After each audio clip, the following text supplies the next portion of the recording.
যেই দিন দুপুরে একটু রান্না করতে ইচ্ছা করে না সেই দিনই শুরু হয়ে যায় রাতে রান্নার একটা ঝামেলা। অনেক সময় শরীর মন ভালো না থাকলে দুপুরে শুধু একটা তরকারি রান্না করে কোনো মতে খেয়ে দিন পার করি, এরকম একটা অবস্থা। তো আপনাদের ভাইয়ারা আসলে আজকে দুপুরে ডিউটি থাকার কারণে ও দুপুরে বাসায় ছিল না, তার জন্য আমি একটু মেয়ে মানুষ বুঝেন তো অল্প একটু খেয়ে দিন পার করছি। কিন্তু রাতে তো আর কোনো উপায় নাই, যেহেতু রাতে ও খাবে সেহেতু রান্না তো করতেই হবে। আসসালামু আলাইকুম, কেমন আছেন সবাই? আশা করি সবাই অনেক ভালো আছেন। আমরা আল্লাহর রহমতে অনেক ভালো আছি। চলে আসলাম নতুন আরো একটা ভিডিও নিয়ে। এই তো আজকে দুপুরবেলা একা একা খাওয়া দাওয়া করছিলাম, তো যা ছিল তাই দিয়ে একটু খাওয়া দাওয়া কমপ্লিট করছি। কিন্তু রাতে তো আর সেটা করলে হবে না, কেননা ছেলে মানুষ আর মেয়ে মানুষের মধ্যে এই একটাই তফাৎ। কেননা ছেলে মানুষ সারাদিন কাজ করার পরে এসে তাকে যেটা সেটা খাইতে দিলে কিন্তু কেমন নিজের কাছেই খারাপ লাগে। এই জন্য ভাবলাম যে দুপুরে তো সে অফিসে খাওয়া দাওয়া করছে, রাতে তো এখন বাসায় একটু ভালো কিছু রান্না করতে হবে। আমার হাজবেন্ডের ফ্রেন্ডের একটা বাবু হয়েছে, তো তার আগে কাঁদি ছিল, সে মাংসটা ভাইয়া দিয়ে গেছে সকালে। তো ভাবলাম এটা রেখে কি করব, আজকে এটাই রান্না করে খেয়ে ফেলি। কেননা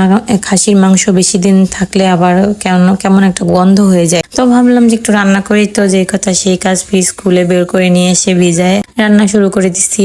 আর সবাই বলে খাসির মাংসতে নাকি একটা গন্ধ থাকে। আপনারা তো সবাই জানেন যে তরকারি হোক, সবজি হোক, মাছ মাংস যেটাই হোক না কেন, সবকিছুতেই কিন্তু এক একজনের এক একটা কিন্তু ফ্লেভার থাকে। তো সেটা কিন্তু একদমই যদি না থাকে তাহলে কিন্তু খাইতে ইচ্ছা করে না। এটাও সেই রকম, খাসির মাংস একটু প্রসেসিং করে রান্না করলে অতটা গন্ধ থাকে না, কিন্তু একটু যদি গন্ধ না থাকে সেটা আবার কেমন হলো বলে। এদিকে মাংস রান্না করার জন্য সবকিছু মশলাপাতি রেডি করে একদম মাংস রান্না শুরু করে দিছি। আর আমি তো সবসময় দেখছেন যে আপনাদের ভাইয়া একটু আলু পছন্দ করে, আমিও একটু আলু পছন্দ করি, এই জন্য মাংসর মধ্যে কয়েকটা আলুও দিছিলাম, যেন খালি মাংস হইলে আবার ভাত খাইতে ইচ্ছাও করে না, এরকম একটা অবস্থা। তো এইদিকে আবার রান্না বান্না কমপ্লিট। রাতের খাওয়াটা আপনাদেরকে দেখাইতে পারিনি, অনেক রাত হয়ে গেছিল, কিন্তু সকালের খাবারটা ঠিকই দেখাইতে পারছি। পান্তা ভাত দিয়ে গরুর মাংস দিয়ে বেশি মজা লাগে, কিন্তু আজকে তো গরুর মাংস নাই, খাসির মাংস ছিল। আর আপনাদের ভাইয়াকে একটু এটা দিয়ে খাইতে দিলাম সকালের নাস্তা। তো বলতেছিল পান্তা খাবে, এই জন্য রাখছি, তো এই জন্যই পান্তাটা আসলে খাইতে দেওয়া। তো পান্তা খাওয়া দাওয়া শেষ করে এই তো সংসারের আরো তো কাজ আছে, কাজের কি আর শেষ আছে বলে। এদিকে এসে ঘরটার ঝাড়ু দিলাম, ঝাড়ু